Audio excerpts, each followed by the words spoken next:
السلام علیکم۔ Class 7 computer science start کرتے ہیں۔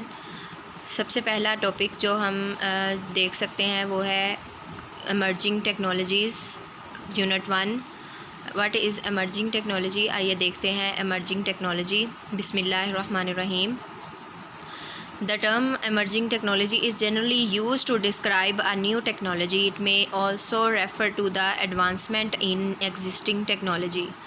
ایمرجنگ ٹیکنالوجی جیسے آپ جانتے ہیں، ایمرجنگ کا مطلب ہے کسی بھی چیز کو ملا دینا، دو چیزوں کو یا دو سے زیادہ چیزوں کو آپس میں ملا دینا اور نئی چیز بنا دینا، اسی کو ایمرج کہتے ہیں، مرج کرنا۔ تو ایمرجنگ ٹیکنالوجی پرانی ٹیکنالوجی اور نیو ٹیکنالوجی، پرانی ٹیکنالوجی کو اس طرح ملا دینا دوسری ٹیکنالوجی کے ساتھ کہ وہ ایک نیو ٹیکنالوجی کے طور پر سامنے آ جائے، تو اسے ہم کہتے ہیں emerging technology.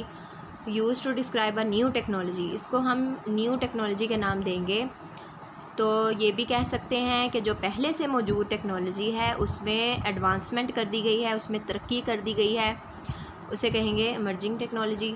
The development of emerging technology also refers to technical, institutional and social changes. اب اس میں جو ایمرجنگ ٹیکنالوجی میں ترقی ہو چکی ہے اس ترقی کو کس چیز کا نام دے سکتے ہیں ہم؟ Technical, institutional and social changes. What it means, اس کا مطلب ہے کہ ٹیکنیکلی طور پر بھی ایمرجنگ ٹیکنالوجی میں ڈیولپمنٹ یعنی ترقی ہو چکی ہے، اور اداروں، انسٹیٹیوشن کہتے ہیں اداروں کو، اس میں بھی ترقی ہو چکی ہے، اور سوشل یعنی معاشرے میں معاشرتی طور پر بھی بہت زیادہ ایمرجنگ ٹیکنالوجی یوز ہو رہی ہے۔ Important characteristics of emerging technology. سب سے پہلے انوویشن۔ انوویشن کہتے ہیں، انوویشن مین جدت یعنی جدید کرنا کسی بھی چیز کو، فاسٹ گروتھ تیزی سے نشوونما پانا، consistency and prominent impact. Consistency کہتے ہیں مستقل مزاجی کو، پرومیننٹ امپیکٹ نمایاں اثر۔ یہ چار چیزیں جو ہیں امپورٹنٹ کریکٹرسٹکس ہیں ایمرجنگ ٹیکنالوجی کی۔ Emerging technologies have created new opportunities and challenges related to copyrights, patents and licensing et cetera.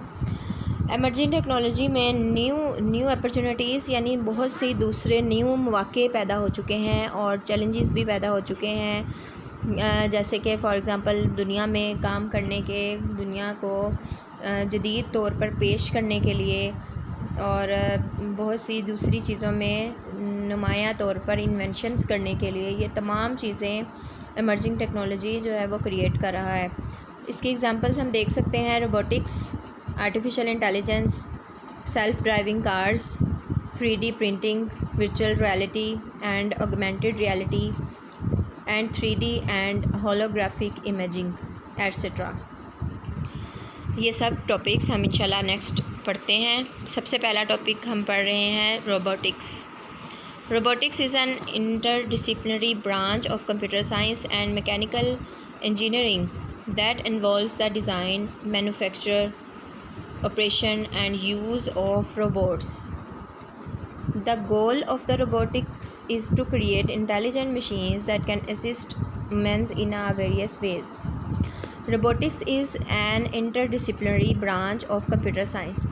Robotic computer science کی ایک ایسی برانچ ہے جو کہ میکینیکل انجینئرنگ اور کمپیوٹر سائنس کو آپس میں انوالو کر کے کیسا ڈیزائن بناتی ہے یا مینوفیکچر کرتی ہے، آپریشن یعنی آپریٹ کرتی ہے، اور روبوٹس کو یوز کرتے ہوئے یہ تمام کام سر انجام دیتی ہے، اسے روبوٹکس کہتے ہیں، جس میں روبوٹس کو یوز کیا جاتا ہے۔ گول کیا ہوتا ہے روبوٹکس کا؟ از to create intelligent machines.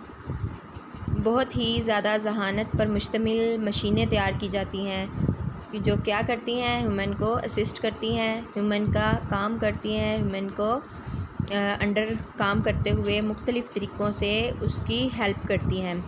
Robots are mostly used in manufacturing. Robots کیا کرتی ہیں؟ مینوفیکچرنگ کام، کوئی بھی چیز بنانے کے کام آتی ہیں، انڈسٹریز میں میڈیکل فیلڈ میں، ایگریکلچر یعنی صنعت کے شعبے میں، ملٹری فوجی کے شعبے میں، فوج کے ادارے میں، اینڈ ان انٹرٹینمنٹ.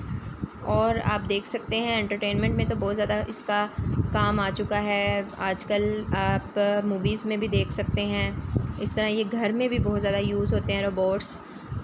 ابھی ہمارے پاکستان میں تو اتنا زیادہ اس کا کام نہیں آیا، لیکن باہر کے ممالک میں آپ دیکھ سکتے ہیں گھروں میں صفائی کرنے کے لیے، برتن دھونے کے لیے یا گھر کے مختلف کاموں کے لیے روبوٹس کو رکھا جاتا ہے. ملٹری میں، فوج میں سپاہی بنا دیے گئے ہیں تاکہ وہ اسی طرح لڑ سکیں جس طرح کے انسان لڑتے ہیں. Next one topic is artificial intelligence. Artificial intelligence refers to technologies that make device act and think like a human. Artificial intelligence جیسے آپ کو نام سے ہی پتہ چل رہا ہے، آرٹیفیشیل ایک ایسی چیز ہوتی ہے جو کہ مصنوعی ہوتی ہے، اور انٹیلیجنس کہتے ہیں ذہانت پر مشتمل کوئی مصنوعی چیز. تو ایک ایسی ٹیکنالوجی جو کہ انسان کی طرح سوچنے پر مجبور کر دے یا پھر انسان کی طرح کام کرنے پر مجبور کر دے. Voice recognition and decision making are features of human intelligence. Voice recognition جیسے ہم فار ایگزامپل ہم کسی کی بھی آواز سے اسے پہچان سکتے ہیں. ہم نے چہرہ پہلے سے ہم چہرہ نہ بھی دیکھیں اور آواز سے ہم پہچان لیتے ہیں کہ یہ فلاں انسان کی آواز ہے. اینڈ ڈیسیژن میکنگ، اور فیصلہ کرنے کی صلاحیت انسان کے اندر ہوتی ہے. تو آرٹیفیشیل انٹیلیجنس میں اس میں آرٹیفیشیل انٹیلیجنس میں بھی یہ پائی جا سکتی ہے. Self driving cars. Self driving car also known as robotic cars that is capable of sensing its environment and moving safely with little or no human input. Self driving car جیسے آپ نام سے ہی جان سکتے ہیں، سیلف کہتے ہیں خود سے چلانا، ڈرائیونگ کار خود سے چلائی جائے کار یعنی خود بخود چلنے والی کار. اسے روبوٹک کار کے طور پر بھی کہہ سکتے ہیں، جو کیا کرتی ہے، کس قابل ہوتی ہے کہ اپنے ارد گرد کے ماحول کو محسوس کرتی ہے اور موو سیفلی ود لیٹل اور نو ہیومن انپٹ. انسان کے کسی بھی طرح کے انپٹ یا مدد کے بغیر خود بخود چلنا شروع کر دے اور اپنے ڈیسٹینیشن پر پہنچ جائے. Many companies such as Google and Tesla have been developing and using self driving cars for several years. بہت سی کمپنیز ہیں، گوگل ہے، ٹیسلا ہے، سیلف ڈرائیونگ کار کو بنا بھی رہی ہیں اور سیلف ڈرائیونگ کارز کو یوز بھی کر رہے ہیں. Next one topic is 3D printing. 3-dimensional printing is a process that creates a 3-dimensional physical object from a digital design. 3D printers کیا ہوتے ہیں؟ 3-dimensional پرنٹنگ ایک ایسی پرنٹنگ ایسا پروسیس ہوتا ہے جو کسی بھی تصویر کو، کسی بھی چیز کو ایسے ڈیزائن کرے، ہمارے سامنے ایسے پیش کرے جیسے وہ خود بخود موجود ہوتی ہے. جیسے آپ پکچر میں دیکھ سکتے ہیں، یہ ایک پکچر ہی ہے لیکن یہ ڈیجیٹل ڈیزائن ایسے بنا دیا گیا ہے جیسے وہ چیز اوریجنل میں موجود ہے. 3D پرنٹرز میں آلسو بھی کالڈ ایڈیٹیو مینوفیکچرنگ پرنٹرز اور فیبریکیشن پرنٹرز. ان کو دو نام دیے گئے ہیں، ایک ایڈیٹیو مینوفیکچرنگ پرنٹرز یا پھر فیبریکیشن پرنٹرز. تو یہاں تک ٹاپک ہمارا کمپلیٹ ہوتا ہے. نیکسٹ اس کی ایگزامپلز ہم نیکسٹ ویڈیو میں پڑھیں گے انشاءاللہ. السلام علیکم.